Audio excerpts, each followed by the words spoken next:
SIR form ಅನ್ನ fill ಮಾಡೋದಕ್ಕೆ 2002ರ voter list ಅಲ್ಲಿ ನಿಮ್ದು ಹೆಸರು ಇದೆಯಾ ಇಲ್ವಾ ಅಂತ ಚೆಕ್ ಮಾಡೋದಕ್ಕೆ ನೀವು ಆನ್ಲೈನ್ ಅಲ್ಲೇ ಚೆಕ್ ಮಾಡಬಹುದಾಗಿರುತ್ತೆ. ಸೊ ಜಸ್ಟ್ ಡಿಸ್ಕ್ರಿಪ್ಷನ್ ಬಾಕ್ಸ್ ಅಲ್ಲಿ ಒಂದು ವೆಬ್ಸೈಟ್ ಲಿಂಕ್ ಅನ್ನ ಕೊಟ್ಟಿರ್ತೀನಿ. ಸೊ ಆ ವೆಬ್ಸೈಟ್ ಲಿಂಕ್ ಕ್ಲಿಕ್ ಮಾಡಿದ್ರೆ ನೀವು ಈ ಒಂದು ವೆಬ್ಸೈಟ್ ಗೆ ಬರ್ತೀರಾ. ಇದನ್ನ ಕ್ರೋಮ್ ಅಲ್ಲಿ ನೀವು ಓಪನ್ ಮಾಡ್ಕೋಬೇಕಾಗುತ್ತೆ. ಓಪನ್ ಮಾಡ್ಕೊಂಡ ತಕ್ಷಣ ನಿಮಗೆ ಇಲ್ಲಿ ನಿಮ್ಮ ಡಿಸ್ಟ್ರಿಕ್ಟ್ ಕೇಳುತ್ತೆ, ನಿಮ್ದು AC ನೇಮ್ ಅಂದ್ರೆ ನೀವು ಯಾವ ಊರಲ್ಲಿ ಓಟ್ ಹಾಕ್ತಿರಲ್ವಾ, ಸೊ ಆ ಊರನ್ನ ಸೆಲೆಕ್ಟ್ ಮಾಡ್ಕೊಳ್ಳಿ. ನೆಕ್ಸ್ಟ್ ಇಲ್ಲಿ ನಿಮ್ದು ಪಾರ್ಟ್ ನೇಮ್ ಅಂತ ಇರುತ್ತೆ, ಇದು ನಿಮ್ಮ ವೋಟರ್ ID ಸೊ ಈ ಒಂದು ನಂಬರ್ ಇರುತ್ತೆ, ಅದನ್ನ ನೀವು ಹಾಕಿದ ತಕ್ಷಣ ಇಲ್ಲಿ ನಿಮಗೆ ಈ ಲಿಸ್ಟ್ ತೋರಿಸುತ್ತೆ.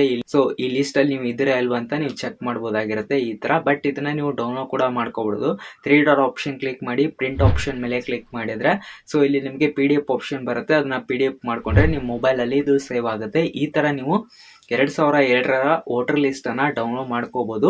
ಸೊ ನಿಮ್ಗೆ ವಿಡಿಯೋ ಇಷ್ಟ ಆಗಿದೆ ಅಂತ ಅನ್ಕೋತೀನಿ. ಡಿಸ್ಕ್ರಿಪ್ಷನ್ ಬಾಕ್ಸ್ ಅಲ್ಲಿ ಲಿಂಕ್ ಇದೆ, ಅದನ್ನ ಕ್ಲಿಕ್ ಮಾಡಿ ಅದನ್ನ ನೀವು ಡೌನ್ಲೋಡ್ ಮಾಡ್ಕೊಳ್ಳಿ. ಅಂಡ್ SIR ಫಾರ್ಮ್ ಅನ್ನ ಕರೆಕ್ಟ್ ಆಗಿ ಫಿಲ್ ಮಾಡಿ. ಯಾವ ತರ ಫಿಲ್ ಮಾಡೋದಂತ ಅದ್ರ ಬಗ್ಗೆ ಒಂದು ವಿಡಿಯೋ ಕೂಡ ಮಾಡಿದ್ದೀನಿ. ಸೊ ಅದನ್ನ ನೋಡಿ. ಚಾನಲ್ ಸಬ್ಸ್ಕ್ರೈಬ್ ಆಗಿಲ್ಲ ಅಂದ್ರೆ ಸಬ್ಸ್ಕ್ರೈಬ್ ಆಗಿ. ಸಿಗೋಣ ನೆಕ್ಸ್ಟ್ ವಿಡಿಯೋದಲ್ಲಿ.